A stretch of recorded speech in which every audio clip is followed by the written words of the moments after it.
आंखों में आंसू भरी जिंदगी, सास और बहू की कहानी।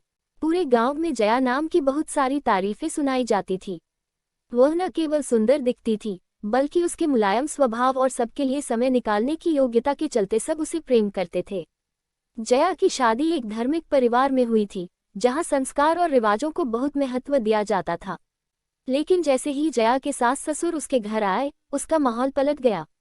उसकी सास मालती जी एक कठोर और संख्यावादी महिला थी। वह समझदारी और समर्थन से भरी थी, लेकिन उनके मानने का तरीका कुछ और था। बहू जया ने समझते हुए भी उसे समझने का प्रयास किया और उसकी इच्छाओं को पूरा करने का कोशिश किया। लेकिन जया की सास कभी भी उसके लिए संतुष्ट नहीं थी। वे हमेशा नाराज और आलोचना करने में लगी रहती। धीरे धीरे जया की त्रासदी बढ़ती गई और उसके मानसिक स्वास्थ्य को प्रभावित करने लगी। वो रोज रोती रहती और अपने पति को याद करती, जो उसे समझता था और उसके साथ खुशियों भरी जिंदगी जीने की चाहत रखता था। एक दिन जया ने अपने पति से मिलने का निर्णय लिया। उसने अपनी सास को अपने नाराज होने के कारण समझाने की कोशिश की, लेकिन मालती जी ने उसे नहीं सुना। बल्कि उसने जया को और भी नाराजगी देखते हुए उसे घर से निकाल दिया। बिना किसी रास्ते के रुटवाया जया एक अजनबी गांव में पहुंच गई।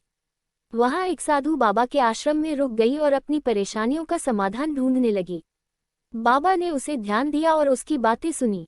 उन्होंने जया को समझाया कि वह सब कुछ कैसे संभाल सकती है और अपने जीवन को सकारात्मक दिशा में ले सकती है।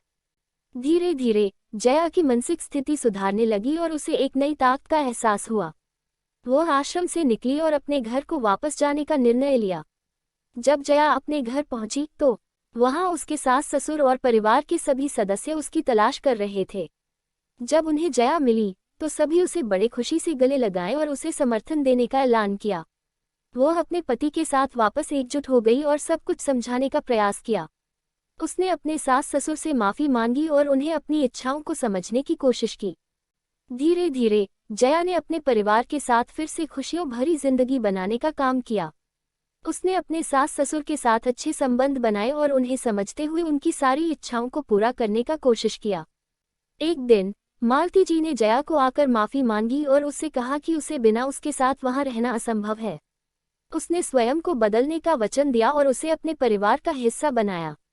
इस घटना के बाद से जया और मालती जी के बीच संबंध सुधार गए और वे एक दूसरे के साथ खुशियों से जीने लगी। उनके बीच प्रेम और समर्थन का रिश्ता मजबूत हो गया और वे सबके लिए एक आदर्श बहू बन गईं। इस कहानी से हमें ये सीख मिलती है कि सास बहू के बीच कभी कभी तकरार होती है, लेकिन उसका हल केवल प्रेम, समझदारी और समर्थन से हो सकता है। सास बहू के बीच सही संबंध बनाना और उन्हें समझना हर परिवार की महत्वपूर्ण जिम्मेदारी होती है।